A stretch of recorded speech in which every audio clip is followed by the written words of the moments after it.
오늘 본문 요한복음 4장 31절로 39절에는 아주 두 가지 중요한 특징이 나오고 있습니다. 첫 번째 특징은 이번 시리즈 제목이 예수님을 만난 사마리아 여인인데요. 이 구절에 보면 사마리아 여인은 전혀 등장하고 있지 않다는 것입니다. 대신 예수님의 제자들이 나옵니다. 이렇게 예수님의 제자들만 등장하고 있다는 사실은 자연스럽게 두 번째 특징의 배경이 되기도 합니다. 즉, 두 번째 특징은 사마리아 여인과의 만남을 통한 영적 교훈을 제자들에게 들려주고 있다는 것입니다. 요한복음에 나오는 다양한 만남을 자세히 살펴보면 한 가지 특별한 공통점이 있는데요. 그것은 바로 어느 순간 만남의 대상이었던 그 인물이 사라지고 곧 이어 예수님의 가르침이 나온다는 것입니다. 요한복음 3장에 나오는 니고데모와의 만남에서도 갑자기 어느 순간 니고데모가 무대에서 사라지고 이어서 예수님의 가르침이 시작되고 있는 것을 볼 수 있습니다. 우리가 잘 알고 있는 요한복음 3장 16절 여러분 잘 아시죠? 이 구절도 이러한 니고데모와의 만남을 배경으로 한 구절이므로 예수님과 니고데모와의 만남을 잘 이해할 때 그때 비로소 이 구절의 의미를 확실하게 이해할 수 있게 되는 것입니다. 마찬가지로 오늘 본문이 나오는 요한복음 4장 31절로 39절은 사마리아 여인과의 만남 후에 나오는 예수님의 가르침입니다. 이 가르침 역시 사마리아 여인과의 만남을 통해 주어지는 영적 지혜를 제자들과 그리고 현대를 사는 우리들에게 전해주고 있습니다. 먼저 요한복음 4장 31절은 이렇게 시작합니다. 31절에 보시면 그 사이에 제자들이 청하여 이르되 납비여 잡수소서. 이 구절에 나오는 그 사이에는 바로 앞에 나오는 요한복음 4장 28절로 30절에 나오는 사건이 일어난 이유를 말합니다. 요한복음 4장 28절로 30절 우리가 지난주에 함께 나누었던 구절이죠. 함께 다시 한번 보시면 여자가 물동이를 버려두고 동네에 들어가서 사람들에게 이르되 내가 행한 모든 일을 내게 말하는 사람을 와서 보라. 이는 그리스도가 아니냐 하니 그들이 동네에서 나와 예수께 오더라 라고 말씀하고 있습니다. 이 구절에서는 보면 예수님을 만난 사마리아 여인의 삶의 변화가 나옵니다. 그리고 그에 따른 사마리아 동네 전체가 변화되는 것을 소개하고 있습니다. 여러분, 변화가 일어나는 곳은요, 역동적입니다. 그동안 수많은 모욕과 조롱을 당했던 사마리아 사람들과 그리고 그러한 사마리아 사람들로부터도 왕따와 무시를 당했던 그 사마리아 여인이 예수님을 만나게 됨으로써 완전히 새롭게 변화되었다는 것이 얼마나 감동적이고 얼마나 은혜가 되는지 모릅니다. 인생을 살아가면서 우리는 원하든 원하지 않든 상관없이 다양한 공동체에 속해 그곳의 분위기, 그곳의 시스템, 그곳의 이념, 그곳에 속한 사람들로부터 영향을 받으며 살아갑니다. 그런데 그러한 여러 공동체 중에서 우리가 속해 있는 그러한 여러 공동체 중에서 변화되는 공동체에 속해 있는 것처럼 축복은 없습니다. 여러분, 변화는 성장하고 있다는 증거입니다. 변화가 없다는 것은 생명에 문제가 생겼다는 것이에요. 변화가 없는 공동체에 있으면 그 안에 속한 개인도 변화되기 어렵고 경직되기 쉽습니다. 액티브하게 변화되는 공동체에 속해 있다라면 그 변화의 그 에너지를 우리는 배우게 될 것이에요. 그리고 그로 인해 역동적인 삶을 살게 될 것입니다. 그래서 계속 그 공동체와 그 개인이 함께 성장할 수 있는 것입니다. 지금 사마리아 공동체가 그러한 다이나믹한 변화를 경험하고 있는 중입니다. 그리고 그로 인해 그들은 그동안 자신들을 부정적으로 생각해왔던 그러한 그 모든 것들을 다 떨쳐버리고, 그리고 그들을 무시해왔던 그러한 유대인 공동체보다도 어쩌면 이 사마리아 공동체는 지금 더 열정적입니다. 더욱더 생동감이 넘치는 그러한 공동체로 변화되어져 가고 있다는 것이에요. 사랑하는 성도 여러분, 우리 교회, 우리 가정은 지금 변화되고 있는 공동체입니까? 우리의 가정, 우리의 교회는 영적인 활기로, 생동감으로 아주 가득 넘치는 그러한 공동체입니까? 사랑으로 넘쳐나며 은혜로 뜨겁습니까? 미래의 비전을 향해 우리가 지금 활발하게 성장해 나아가고 있는 중입니까? 아니면 죽은 고목처럼 아무런 변화도 없이 죽어가고 있는 그러한 가정과 그러한 교회와 그러한 공동체입니까? 여러분, 기왕이면 변화되는 공동체에 속하여 역동적인 변화를 경험하며 그 안에서 성숙해하며 살아가시는 우리 모든 성도님들이 되시기를 주님의 이름으로 축원합니다. 저는 우리 교회가 변화되는 공동체였으면 좋겠습니다. 사마리아 그 공동체가 지금 아주 뜨겁게 변화됐던 것처럼 저는 우리 교회도, 그리고 또 우리 교회에 속한 모든 가족들도 다 뜨겁게 변화되는 공동체였으면 좋겠습니다. 그래야 그 안에 속한 모두가 또 함께 행복하게 변화될 수 있는 것입니다. 그러나 이렇게 사마리아 공동체가 한 여인으로 말미암아 그리스도 예수 안에서 변화되고 있는 그 사이에, 지금 31절에 나오는 그 사이는 바로 사마리아 지역이 지금 변화되고 있는 그 사이를 의미합니다. 그런데 그때 그 제자들의, 예수님의 제자들의 영적인 상태는 지금 어떠합니까? 요한복음 4장 31절에 보면 그 사이에 제자들이 청하여 이르되 랍비여 잡수소서. 물론 시장에 보이는 그들의 스승을 위해 건강을 챙기고자 하는 마음으로 식사를 청하고 있는 제자들의 행위가 인간적인 눈으로 볼 때는 그리 큰 문제가 될 것 같지는 않습니다. 특히 우리나라 정서상 시장한 어른에게 식사를 청하는 것은 어쩌면 최고의 예의 중에 하나일 수 있습니다. 그러나 이 예수님의 제자들에게 있어 지금 가지고 있는 문제는 무엇입니까? 엄청난 영적인 변화가 일어나고 있는 사마리아 지역의 한복판에서 그들은 아직도 밥 먹는 것에만 관심을 가지고 있다는 것이에요. 교회에서 보면 어떤 A라는 그룹은 말씀과 기도로 지금 뜨겁게 변화되고 있습니다. 아주 부흥하고 있습니다. 그런데 또 다른 B라는 그룹은 그냥 아직도 세상적으로 먹고 마시는 것에만 관심을 가지고 있다고 여러분 한번 생각해 보시기 바랍니다. 그러면 하나님이 보시기에 B라는 그룹이 얼마나 안타까우실까요? 지금 딱 예수님의 눈에 제자들이 그렇게 보인 것입니다. 지금 사마리아 동네는 지금 변화되고 있습니다. 기쁨이 넘치고 있습니다. 영적인 축복이 있습니다. 그런데 제자들은, 예수님을 지금 따라다니고 있는 제자들은 아직까지도 먹는 문제만 신경 쓰고 있습니다. 그래서 예수님께서는 제자들 향해 이렇게 말씀하십니다. 요한복음 4장 32절에 보면 이르시되 내게는 너희가 알지 못하는 먹을 양식이 있느니라. 예수님께서 이렇게 말씀하신 이유는 제자들의 영적인 무지를 깨우기 위해서입니다. 예수님께서는 제자들이 먹는 것에만 관심을 가질 것이 아니라 더 중요한 영적인 양식에 대하여 관심을 갖기를 원하셨다는 것이에요.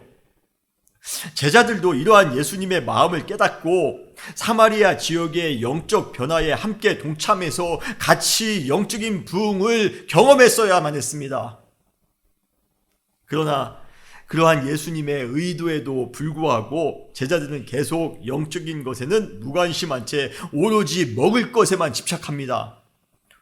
오늘 보면 요한복음 4장 33절에 제자들이 어떻게 말하고 있습니까? 제자들이 서로 말하되 누가 잡수실 것을 갖다 드렸는가 하니. 가끔 우리는 예수님을 따른다고 하면서도 예수님의 뜻과 전혀 반대되는 삶을 살아갈 때가 종종 있습니다. 가끔 우리는 교회에 열심히 잘 다닌다고 하면서도 영적인 것에는 무지한 채 무엇을 먹을까, 무엇을 마실까에만 집착하며 사는 경우가 많다라는 것이에요. 심지어 우리 주변에서 지금 뜨거운 영적인 변화를 지금 체험하고 있는데요. 부흥의 역사가 역동적으로 일어나고 있는데도 불구하고 나만큼은 아직도 영적으로 그러한 영적인 분위기에는 전혀 무관심합니다. 그리고 오직 나의 인간적인 목적을 이루기 위해서만 신앙생활을 하곤 한다는 것입니다. 영적인 구원, 영생의 기쁨, 하나님 나라의 평강, 거룩한 삶, 진리 안의 자유, 빛의 자녀, 여러분 얼마나 은혜로운 그러한 말씀들입니까? 그럼에도 그러한 것을 들어도 전혀 반응하지 않습니다. 오로지 인간적인 축복과 세상적인 형통에만 간구하며 신앙생활을 합니다. 과연 우리도 제자들처럼 세상에 먹을 것에만 관심이 있는 그러한 신앙생활을 하고 계시지는 않습니까? 우리에게 조금만 먹을 것이 부족하면, 우리에게 조금만 마실 것이 부족하면 언제든지 하나님을 떠날 준비가 되어 있는 사람처럼 신앙생활을 할 때가 많이 있습니다. 여러분 정말 그렇습니까? 그렇다면 우리는 전혀 영적으로 변화될 수 없고 어떠한 영적인 그러한 신앙에 대해서 우리가 또 한번 생동감을 느끼지 못하며 고된 세상 속에서 마치 미로 속을 한없이 방황하는 그러한 질식할 것 같은 삶을 살게 될 것이라는 겁니다. 정말 우리의 삶이 그렇다면 얼마나 불행할까요? 신앙의 기쁨이 하나도 없습니다. 영적인 변화의 기쁨이 하나도 없습니다. 속사람이 전혀 변화되고 있지 않습니다. 그리고 계속 무엇을 먹을 것인가, 무엇을 마실 것인가, 내가 얼마큼 높아져야 될 것인가, 내가 얼마만큼 소유해야 될 것인가, 거기에만 관심이 있습니다. 그러면 우리는 신앙의 생동감과 신앙의 약진을 느끼지 못한 채 죽어가는 고목과 같이 살아가기 쉽다는 것이에요. 이렇게 제자들이 예수님의 말씀을 잘 이해하지 못하자 예수님께서는 제자들에게 자신이 지금 당장 세상의 양식을 먹지 않아도 배가 부른 이유를 아주 직접적으로, 아주 대놓고 제자들에게 말씀해 주십니다. 바로 그분에게는 제자들이 알지 못하는 아주 특별한 양식이 있기 때문이라는 것입니다. 그 내용이 요한복음 4장 34절에 나옵니다. 예수께서 이르시되 나의 양식은 나를 보내는 이의 뜻을 행하며 그의 일을 온전히 이루는 이것이니라 라고 말씀하고 있습니다. 예수님의 양식은 무엇입니까? 예수님을 보내신 이 누구지요? 바로 하나님이십니다. 하나님의 뜻을 행하는 것이며 하나님의 일을 온전히 이루는 것이랍니다. 여기에 나오는 하나님의 뜻은 무엇입니까? 바로 예수 그리스도 안에서 모든 인류를 구원하시는 겁니다. 그리고 그 복된 구원의 소식을 온 세상을 향하여 전하는 것입니다. 그리고 예수님은 그 일을 온전히 이루시기 위해 이 땅 가운데 육신의 모양으로 내려오셨습니다. 그리고 십자가까지 지셨습니다. 결국 예수님께서 이 땅 가운데 오신 목적, 즉 하나님의 뜻, 구원을 이루며 사는 것, 그리고 그로 인한 결과로 수많은 인류가 정말로 구원을 받게 되는 것이 예수님에게는 인생을 살아가도록 하는 영양분이었던 것입니다. 양식이었던 것입니다. 여러분, 이 세상에 있는 모든 사람은 이 땅에 살아가면서 살아가야 될 존재 목적을 가지고 있습니다. 만약 우리가 그 존재 목적대로 살아가지 않는다면 세상의 다른 모든 것들을 우리가 다 소유한다 할지라도 항상 허기진 삶을 살아가게 될 것입니다. 어떤 사람이 음악을 하고 싶습니다. 그런데 부모님의 반대로 다른 길을 걸어가게 되었을 때 그가 아무리 그 다른 길을 통해서 세상적으로 성공하고 돈을 많이 벌어도 마음 한켠에는요, 메워지지 않은 공허함이 있다는 것이에요. 반대로 인간은 자기의 존재 목적대로 살아갈 때 다른 것은 좀 부족할지 몰라도 항상 감사하며 항상 행복하며 살아갈 수가 있습니다. 먹지 않아도 배부른다는 그러한 표현은 우리가 인생을 살아가면서 단순히 먹는 것만으로는 살 수 없다는 것을, 그리고 먹는 것보다도 가치 있는 것이 이 세상에는 참 많이 있다는 것을 우리에게 보여줍니다. 오지에서 선교하시는 선교사님들 보세요. 어려운 그런 환경 속에서도 여러분 개척하시는 목사님들 보세요. 열악한 상황 속에서도 사회봉사를 하시는 그러한 분들을 여러분 바라보시기 바랍니다. 겉으로 볼 때는, 세상적으로 볼 때는 많이 부족해 보이기도 합니다. 안타까워 보이기도 합니다. 고생하는 것처럼 보이기도 합니다. 저도 개척할 때 그러한 소리를 참 많이 들었습니다. 목사님 참 고생하시네요. 목사님 참 안 됐습니다. 아니, 개척하는데 안 됐다는 얘기를 얼마나 많이 들었는지 몰라요. 그러나 여러분, 그들 안에 흘러넘치는 영적인 기쁨과 만족도는요, 우리보다, 좋은 집에서 살고 있는 우리보다, 좋은 차를 끌고 다니는 우리보다, 사업이 잘 돼서 돈을 많이 버는 우리보다 훨씬 더 클 수 있습니다. 왜입니까? 그들에게 주어진 사명, 그들에게 주어진 그 자신의 목적을 가지고 살아가기 때문에 그렇습니다. 사람은 의미 있는 삶을 살아갈 때 행복한 것입니다. 먹을 것으로 행복한 것이 아니에요. 건강하다고 행복한 것이 아닙니다. 자녀가 잘 됐다고 해서 행복한 것이 아닙니다. 하나님께서 우리에게 살아갈 수 있는 존재 목적을 주셨는데요, 그 목적에 따라 우리가 살아갈 때 밥 안 먹어도 배부른 삶을 살아가게 되더라는 것입니다. 예수님께서 이 땅 가운데 오신 목적도 그냥 잘 먹고 잘 살기 위한 것이 아니었습니다. 그렇다면 마국간에 오실 필요도 없습니다. 왕으로 오셨을 것이에요. 그분께서 이 땅에 오신 이유는 모든 인류를 구원하고 그들이 영적으로 변화되도록 하기 위하여 오신 것입니다. 그리고 지금 예수님께서 원하셨던 것처럼 사마리아 여인을 통해 그 지역이 전체적으로 변화되는 모습을 예수님이 바라보셨던 것이에요. 그렇기 때문에 예수님은 지금 당장 제자들이 차려놓은 양식을 먹지 않아도 배가 불렀던 것입니다. 사랑하는 성도 여러분, 우리의 양식은 무엇입니까? 우리가 지금 먹고 살고 있는 그 양식은 무엇이에요? 우리가 지금 삶을 살아가고 있는 존재의 목적은 무엇입니까? 하나님이 우리 마음 가운데 두신 그 하나님의 사명은 여러분 무엇이에요? 여러분, 그러한 사명을 바로 깨닫고 그 사명대로 살아가는 것, 그것이 우리 인생의 양식인 줄 믿으시길 바랍니다. 우리가 그렇게 살아야지만이 항상 영적으로 풍부한 만족함이 있는 그러한 기쁨의 삶을 살아가게 될 것입니다. 더 나아가 우리는 양식을 먹더라도요, 올바른 양식을 먹어야 됩니다. 그래야 건강해지는 법입니다.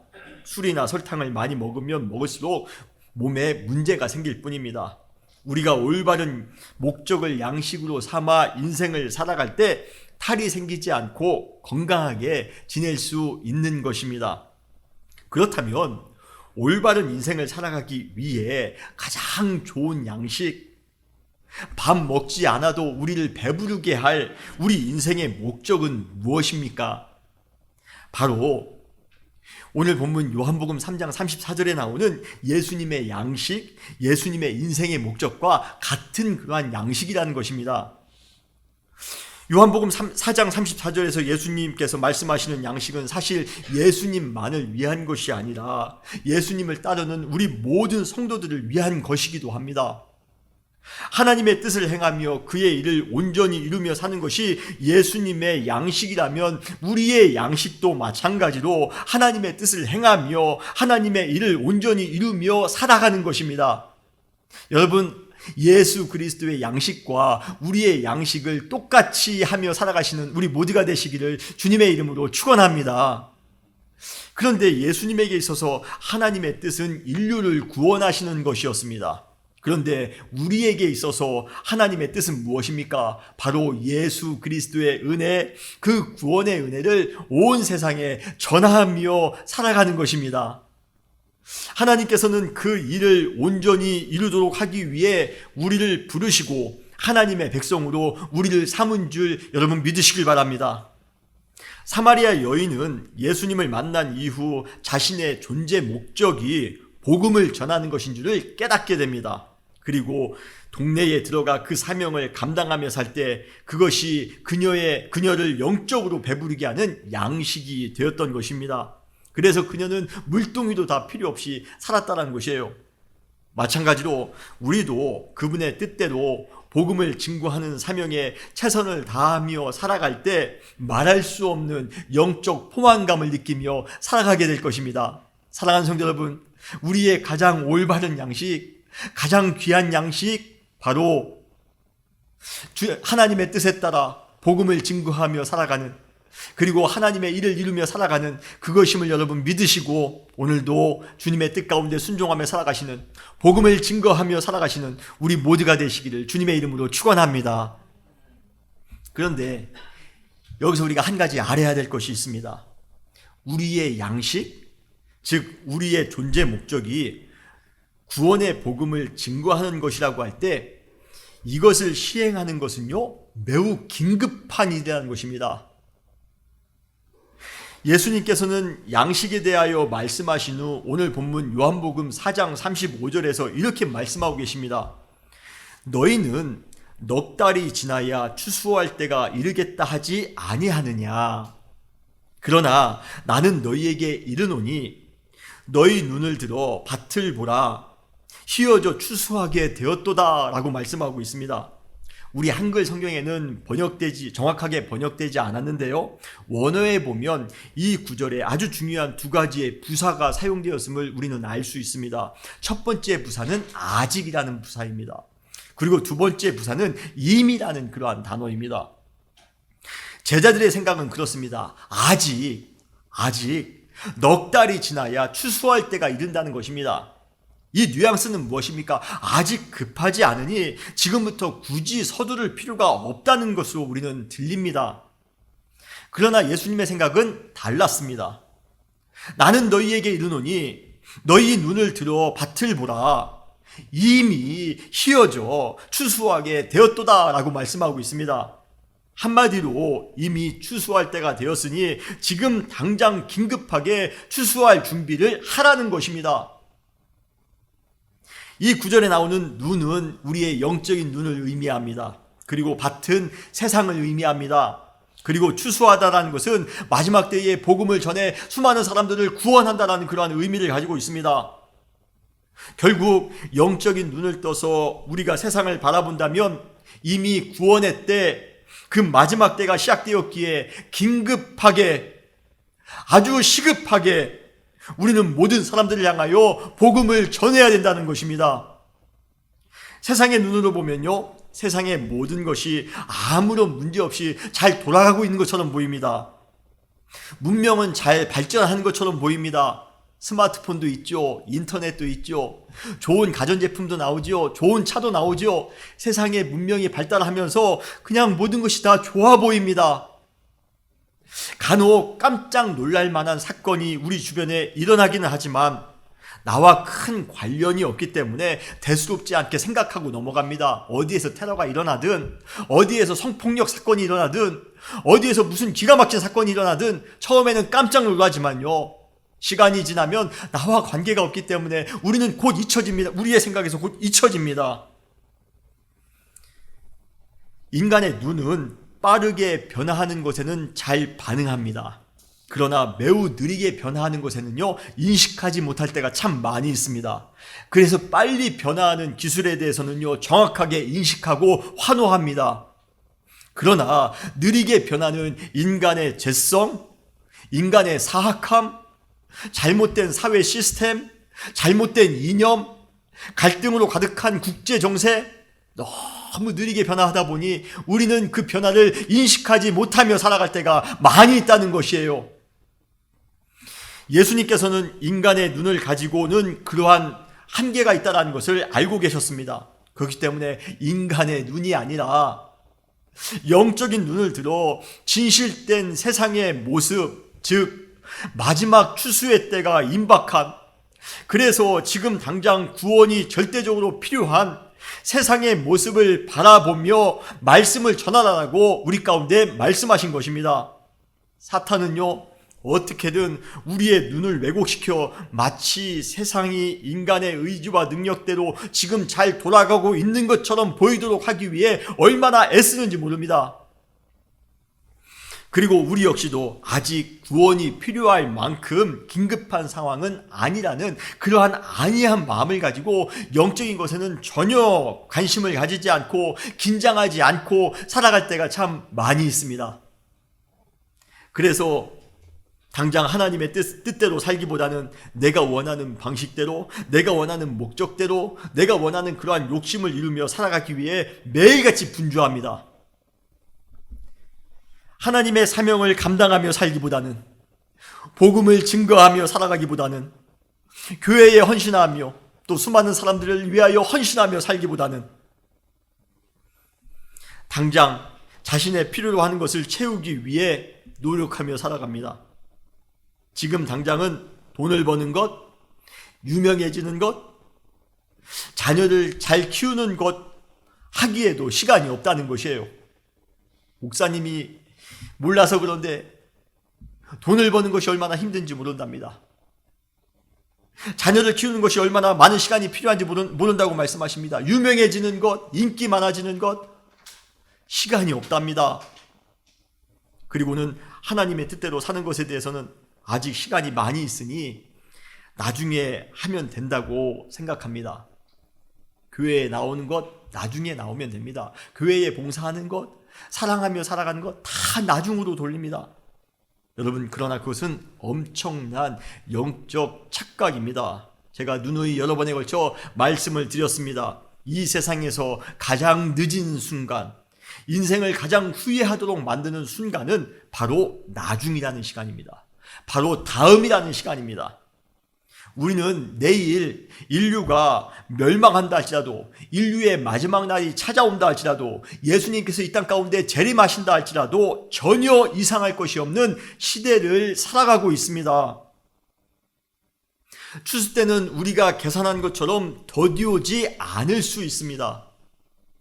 예수님의 시각으로는 이미 모든 밭이 휘어져 추수할 때가 되었습니다. 그리고 우리도 영적인 분별력을 가지고 우리 시대를 바라본다면, 영적인 눈을 들어서 우리가 이 시대를 바라본다면 추수의 때가 얼마 남지 않았다는 사실을 곧 깨닫게 될 것입니다. 그러므로 우리가 신앙생활을 하는 데 있어, 그리고 하나님의 뜻대로 순종하며 사는 삶에 있어서 우리가 가질 가장 중요한 태도는 바로 긴급성입니다. 긴급성입니다. 지금 당장 복음의 사명을 감당하며 살아야 합니다.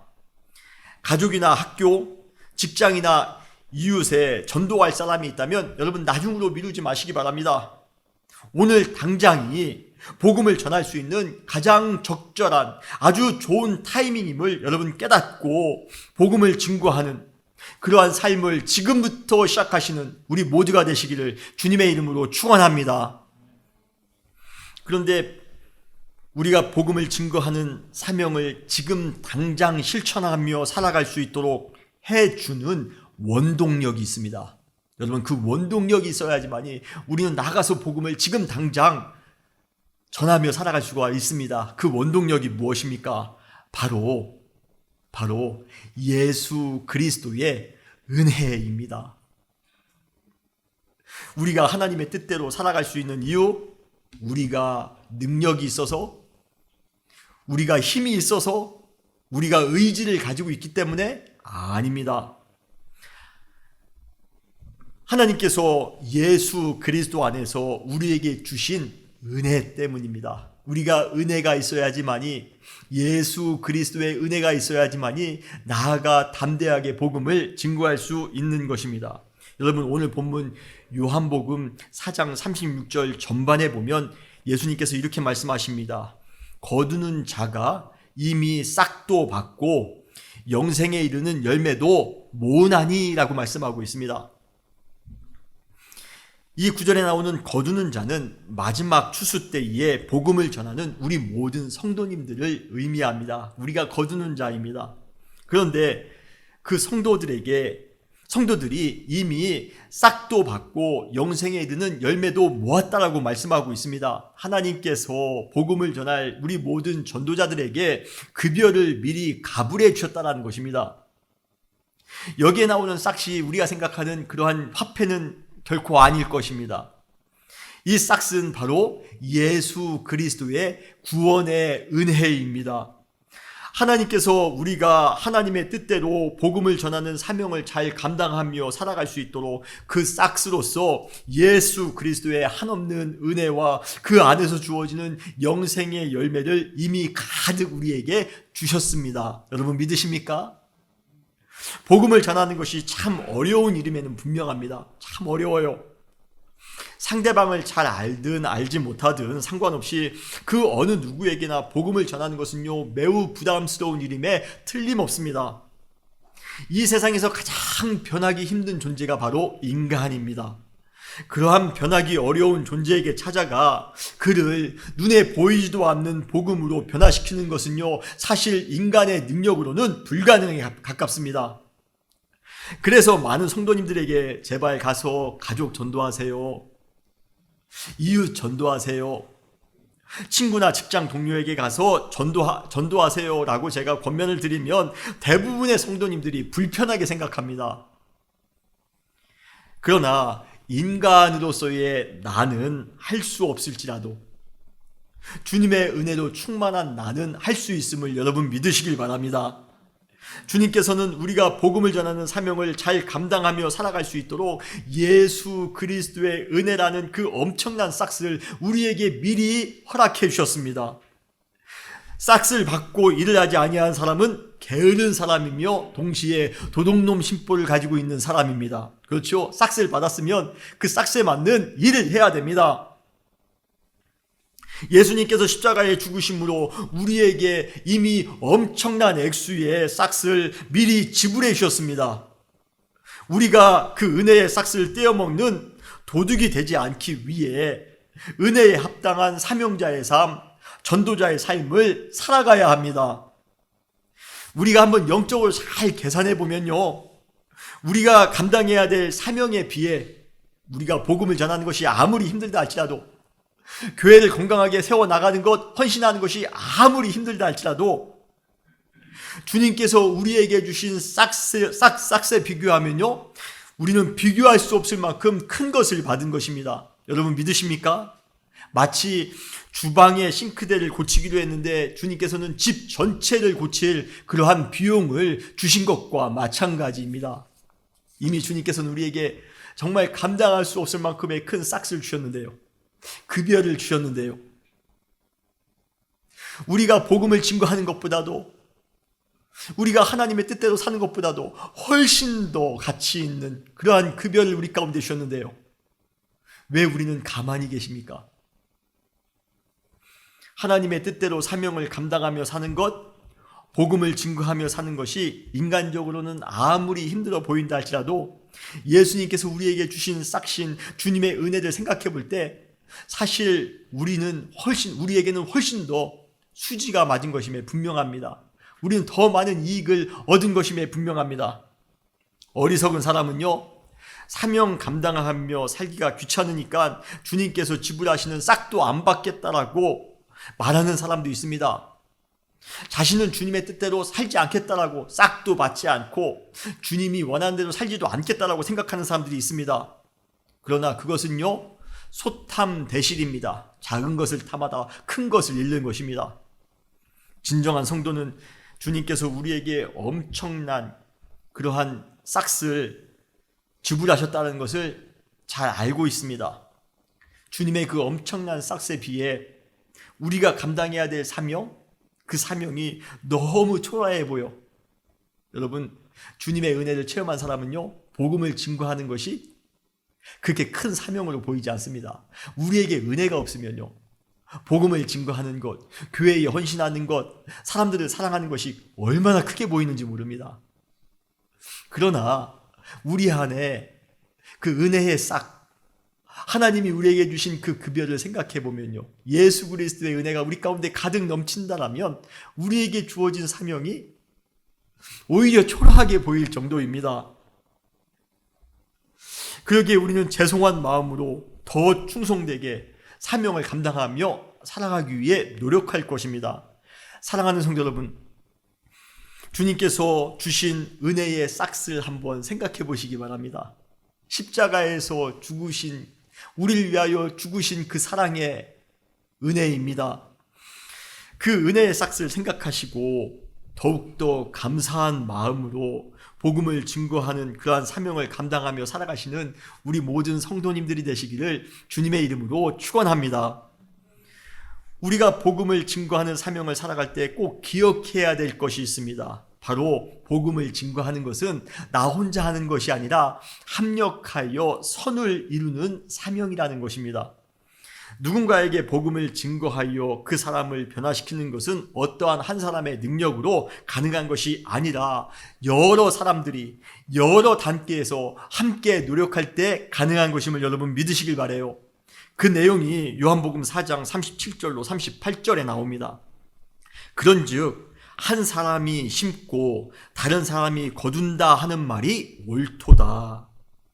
내가 너희로 노력하지 아니한 것을 거두려 보내었노니 다른 사람들은 노력하였고 너희는 그들이 노력한 것에 참여하였느니라 라고 말씀하고 계십니다. 우리는 이 구절에서 두 가지 사실을 배우게 됩니다. 첫 번째는 우리가 전도할 때 상대방이 복음을 받아들이지 않는다고 해서 절대로 실망하지 말라는 것입니다. 그때 우리는 심은 역할을 한 것이고 언젠가 다른 사람에 의해 그가 반드시 그러한 변화가 될 것이라 우리는 믿기만 하면 됩니다. 그리고 두 번째 사실은 무엇입니까? 우리가 전도할 때 상대방이 의외로 쉽게 변화됐다고 해서 나의 능력이 많은 양 교만하지도 말라는 것입니다. 우리가 상대방을 전도하기 이전에 이미 수많은 사람들이, 수많은 성도님들이 그 사람을 전도하기 위하여 복음을 증거했기 때문에 내가 그 열매를 거둘 수 있었다는 것입니다. 복음을 전하는 것은 우리입니다. 그렇지만 그 복음이 상대방의 마음속에서 역사하도록 하시는 분은 바로 하나님이신 줄 믿으시기 바랍니다. 어느 과일이든 때가 되어야 결실이 됩니다. 전도의 열매도 때가 되면 반드시 결실하게 될 것입니다. 그때까지 우리가 할 수 있는 것은요, 인내하는 마음으로 상대방의 변화될 때가 곧 오기를 기대하면서 계속해서 복음을 전하는 것입니다. 여러분, 복음을 증거하는 것은요, 인내가 필요합니다. 내가 전도해서 열매가 없다면요, 그 다음 사람이 또 그를 전도할 것입니다. 그래도 열매가 없다면요, 또 그 다음 사람이 그에게 복음을 전할 것입니다. 그러기에 지금 당장 복음을 전해야 한다는 우리가 긴급성을 가지고 있어야 하기는 하지만 그렇다고 급하게 마음먹을 것도 없습니다.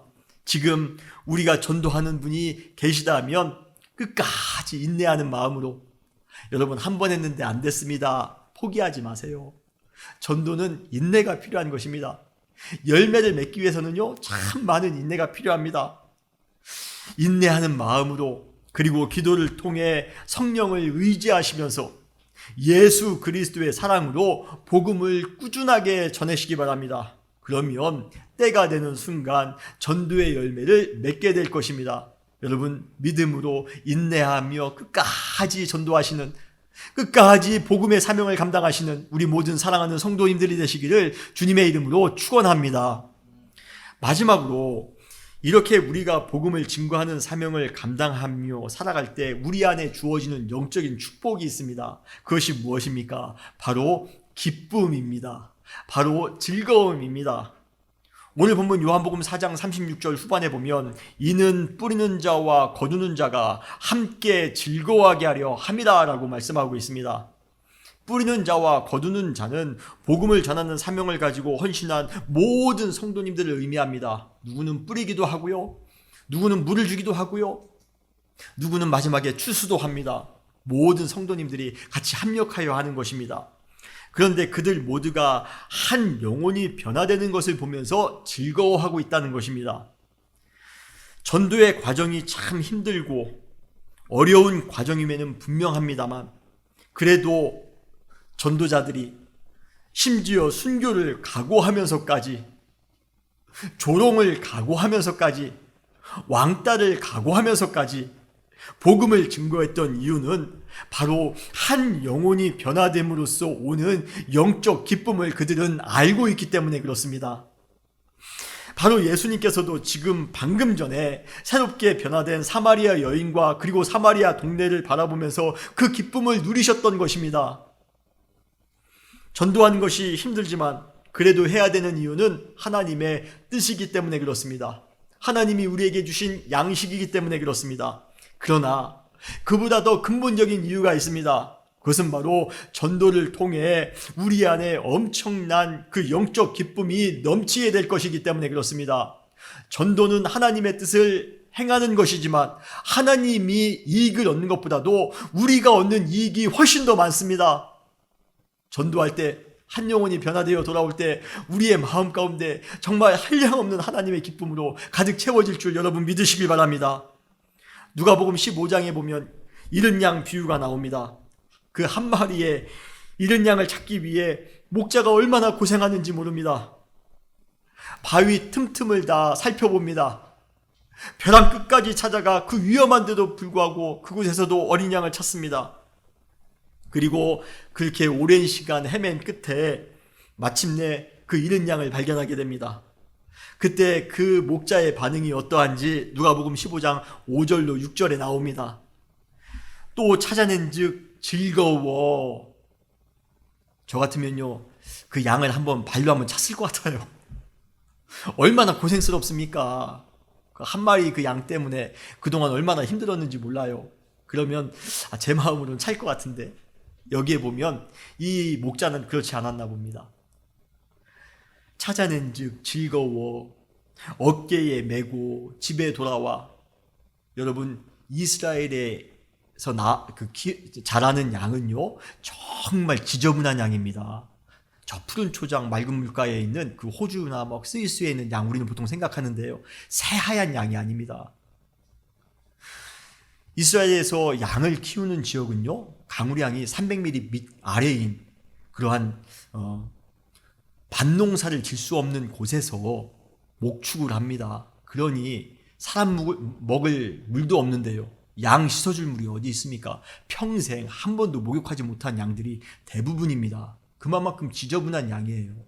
그런데 그 지저분한 양을 어떻게 합니까? 어깨에 메었다라고 하고 있습니다. 더러운 오물들이 아주 그냥 배에 다닥다닥 붙었을 텐데요. 그런데 그거 개의치 않습니다. 잃은 양을 찾자마자 즐거워하면서 어깨에 메고 집에 와서 그의 벗과 이웃을 불러 모으고 말하되 나와 함께 즐기자, 파티를 열고 있습니다. 그 이유는 무엇입니까? 나의 잃은 양을 찾아내오노라. 한 잃은 양을 찾았을 때 목자와 목자의 벗과 그리고 모든 이웃이 지금 즐거워합니다. 잔치까지 벌리고 있습니다. 여러분, 우리도 복음의 열매를 맺게 될 때, 전도의 열매를 맺게 될 때 이러한 기쁨이 여러분의 영혼 가운데 가득 넘칠 줄 믿습니다. 창립 20주년을 맞아 우리 은혜교회는 전도하는 교회가 되기를 원합니다. 밥 안 먹어도 배부른 사역이 바로 전도 사역입니다. 어떤 분들은 부담스러우실 수 있습니다. 그러나 아까 제가 말씀드린 대로 우리는 이미 넉넉한 싹을 받았습니다. 그래서 우리는 기쁨으로 그 사명을 감당하셔야 됩니다. 전도는 하나님의 뜻이며 우리가 감당해야 될 필수 사명입니다. 예수님께서는 이 전도의 사명을 감당할 수 있도록 큰 구원의 은혜를 이미 싹스로 우리에게 지불해 주셨습니다. 그리고 추수할 때가 이미 가까웠습니다. 긴급한 마음으로 우리 주변에 복음을 전하시길 바랍니다. 인내하며 복음을 전하시기 바랍니다. 절대로 실망하지 않고 복음을 계속해서 전하다 보면 반드시 복음의 열매, 전도의 열매를 맺게 될 것입니다. 그때 우리는 말할 수 없는 영적 기쁨으로 말미암아 감사하게 될 것이에요. 그러한 기쁨이 우리 가운데 충만히 넘친다라면, 우리 교회에 그러한 기쁨이 충만히 넘친다라면 얼마나 행복할까요? 우리 은혜교회가 20주년을 맞이하여 더 많은 사람들에게 복음을 전하시길 바랍니다. 중부 아이오와 지역에 한인들이 별로 없다고요? 아닙니다. 아직도 복음을 들어야 될 분들이 많이 계십니다. 그들에게 나아가 인내하는 마음으로 전도하신다면 정말 이번 기회에 전도의 열매가 우리 교회 가운데 임하게 될 줄 믿습니다. 그로 인하여 잃은 양의 그 목자가 잃은 양을 찾고 기뻐했듯이 우리 교회 안에 이번 창립 20주년에 기쁨으로 가득 넘치게 될 것입니다. 그러한 은혜와 기쁨이 우리 교회 가운데, 또 우리 사랑하는 모든 성도님들의 가정 가운데 충만히 넘치시기를 주님의 이름으로 축원합니다. 다 같이 기도하시겠습니다.